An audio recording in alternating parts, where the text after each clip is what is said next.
the global economy is not doing well. Efforts are being made to reignite the economy at various levels. One sector where if the ignition is given, which can restart the economy, is tourism. This is my conviction. Why? It is connected with travel, is connected with transportation. Transportation can be by road, by railways, by ports, by airports. And it requires infrastructure like hotels, restaurants, resorts, entertainment centers, etc., etc. If you invest in this, automatically steel will be on demand, cement will be in demand, aluminum will be in demand, engineering machinery will be in demand. The ignition to restart the economy will start. So that's why this is a very important sector. Having said so, let me tell, since Mr. Satpathy asked me to give a broader perspective, I go back to 80s. I was managing director of EPICO. I see a number of people over here who are the products of that time. One of the most successful product of that time is K Mohanty himself, the president of the Hotel and Restaurant Association. Yes, he was a young boy and he wanted to set up a hotel near Master Canteen.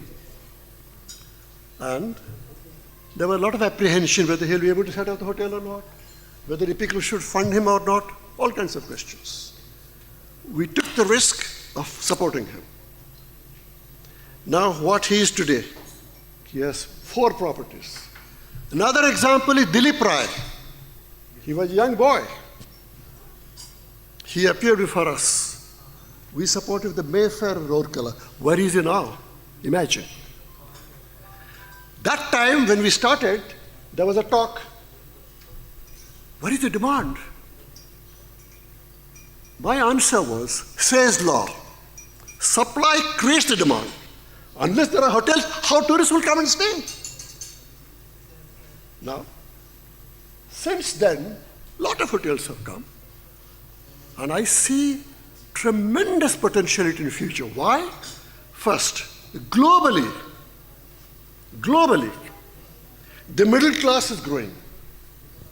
India is number 1, maybe number 2 to China in terms of growth of middle class. Middle class means they will travel for leisure, for recreation. It's growing.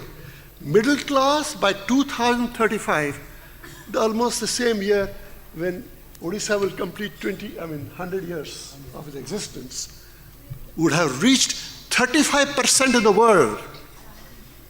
Imagine. Second, the aging population is growing. People like me. We are aging. But because of medical facilities, because of the facilities we looked after, we can still travel. I still travel long distance, which means another potential. The third is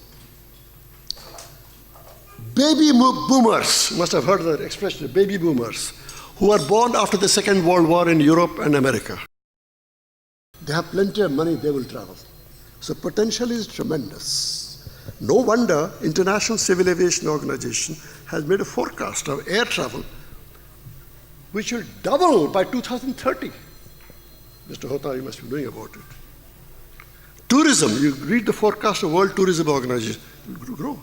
So what we need in Odisha, infrastructure, hotels, restaurants, roadside facilities. But there are young entrepreneurs.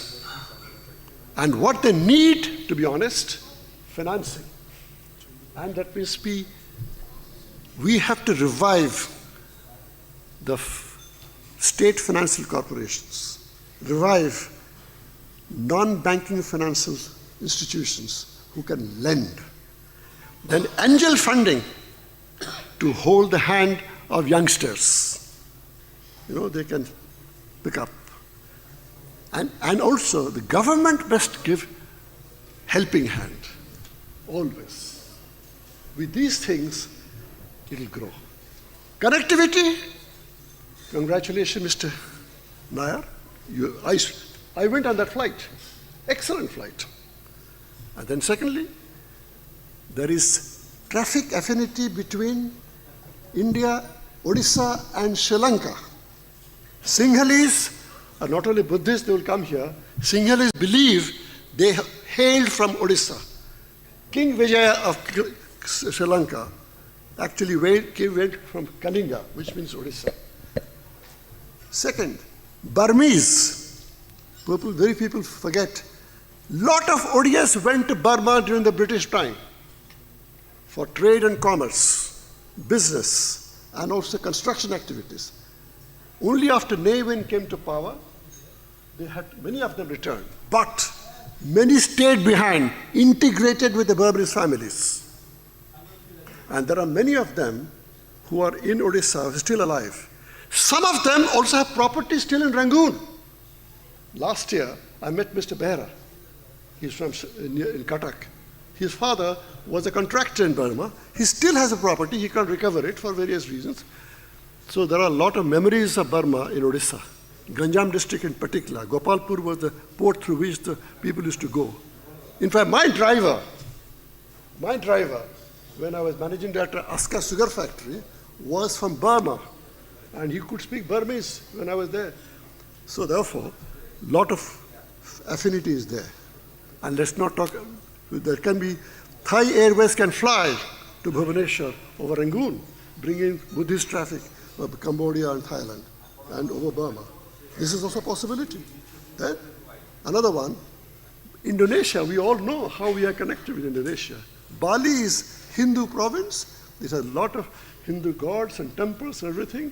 I'm sure many of you must have gone to Bali and other parts of Indonesia, which is not Hindu, but still they believe in Hindu culture and civilizations. Most of the Indonesians have Hindu Puranic names, although they're Muslims, you see.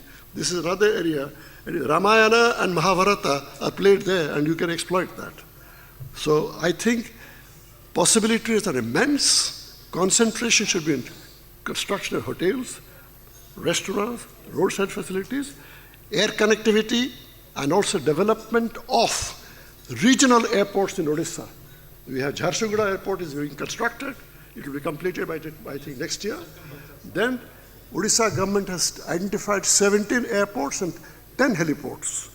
There are new policy of international civil aviation of the government of India. Udan regional thing has begun.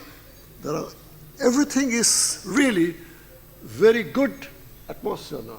All that is necessary, take action. There are enough ideas. Now it's time for action. Thank you very much for giving this opportunity to me.